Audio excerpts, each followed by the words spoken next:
तो बहुत बुरा हादसा हुआ है। ये हादसे अभी और हुए थे दूधू के पास में भी, और एक तो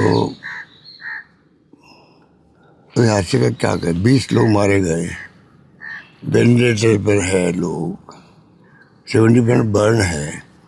तो ये बहुत ही दुखद घटना है। और मेरे ख्याल से तो ये तो जांच का विषय भी है, बस में आग लगी क्यों, ये जांच का विषय भी हो सकता है। कई बार नई बस खरीदते हैं, ये मैंने सुना 10 दिन पहले ही बस खरीदी थी, सुना है मैंने, तो पता नहीं कोई टेक्निकली गलत तो नहीं है। ऐसे वक्त में इसको लापरवाही नहीं करनी चाहिए, बाकायदा कंपनी में कंप्लेंट करनी चाहिए कि भाई रवाना हुई थी बस, एक्सीडेंट भी नहीं हुआ और ये हादसा हुआ क्यों, कोई टेक्निकल फॉल्ट हो गई, आग लग गई। मैंने सुना आग लगते ही जो दरवाजे थे वो लॉक हो गए, जो सुनते हैं।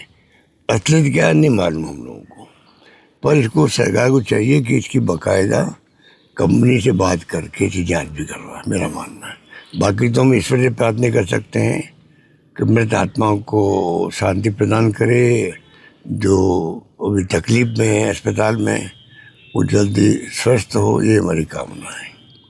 परिवारजनों के लिए भी ये कह सकते हैं कि बहुत बड़ा हादसा हुआ है, बहुत दुखद है।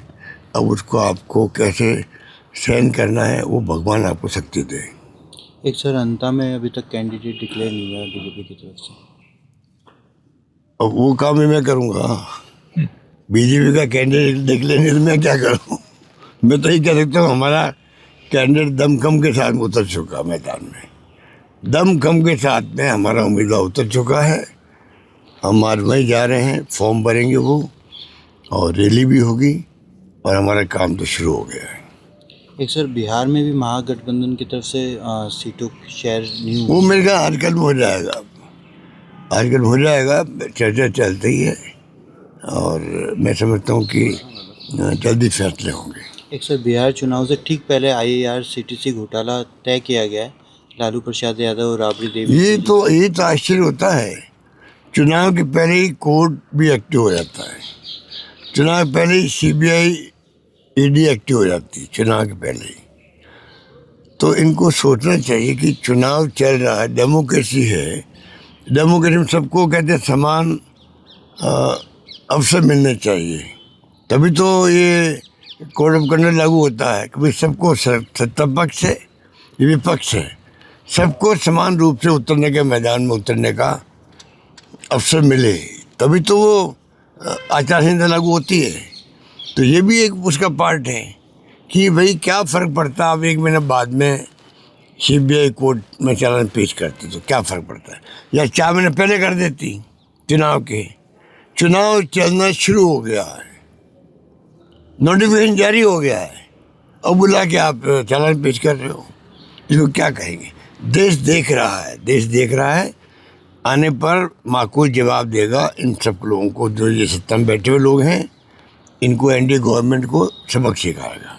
एक सर, अमित शाह आए थे, आपको याद भी कर रहा था मंच से। अमित शाह मुझे याद करते तो अच्छी बात है, पर मैं उनको याद करता हूँ लगातार।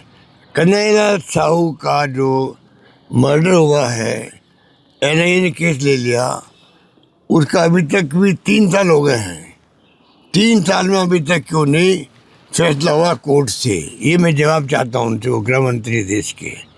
मैं प्राइम मिनिस्टर आए थे मोदी जी, तब भी मैंने ट्वीट किया था, गृह मंत्री आए तब भी मैंने ट्वीट किया, भाई इतना बड़ा मर्डर हुआ, हमारे से केस ले लिया रात को ही आपने, हमने पकड़ लिया मुलजिम को, उसके बाद में क्या कारण है 3 साल तक आप फैसला नहीं करवा पा रहे हो। संगीन केस था वो, नेशनल स्तर पर उसकी चर्चा हुई थी, हमारे पास केस होता ना अभी तक सजा हो जाती, चाहे फांसी हो चाहे उनको आजीवन कारावास हो। तो इसका कोई जवाब दे नहीं रहे लोग। 5 लाख 50 लाख बोले हमारे खिलाफ में, 5 लाख दे दिए हिंदू कन्हैयालाल को, 50 लाख दिए मुस्लिम को। अब मैं उनके घर गया हुआ कन्हैयालाल जी के, उनकी पत्नी ने, बच्चों ने क्या बात कही वो मीडिया में आ चुका, सोशल मीडिया में, कि हमें पूरा 50-51 लाख मिले, हमें भड़काया गया कि कई लोग आए थे, अब कितना मिला, 5 लाख मिला होगा, तो हमने कहा नहीं 5 नहीं मिला है, 50 में नाम है, नौकरी मिली 2 बच्चों को, पकड़ लिए गए वो हत्यारे। तो ये स्थिति परिवार की, परिवार खुद पूछता भी कि होगा क्या आखिर के अंदर, हमारी पत्नी की, हमारे पिता की हत्या हो गई, तो कोई जवाब इनके पास नहीं है। एक सर राजनीतिक राजस्थान को भी उपलब्धि मान रहे हैं। अब वो तो अगर ये बताए पब्लिक को, ये असेंबली जवाब दे नहीं पा रहे। असेंबली क्वेश्चन लगता है कि कहाँ का एमओयू हुआ, उसकी स्थिति क्या है। ये कहते हैं बहुत बड़ा पुलिंदा हो जाएगा पेज का, इसलिए हम नहीं दे पा रहे हैं। ये जवाब हुआ क्या? असेंबली सरकार चलाती है, 50 पेज हो, 100 पेज हो, 200 पेज हो, जवाब देना पड़ता है, उस पर आनाकानी करते हैं। कल अमित शाह जी ने कहा है तो हमें तो अच्छा लगा। अगर वास्तव में उतरता मैदान में 5-10% भी अभी आया है, 34 या 36 लाख करोड़ का एमओयू हुए थे, 36 लाख करोड़ के, और अभी ये 5-7 करोड़ की बात करते हैं।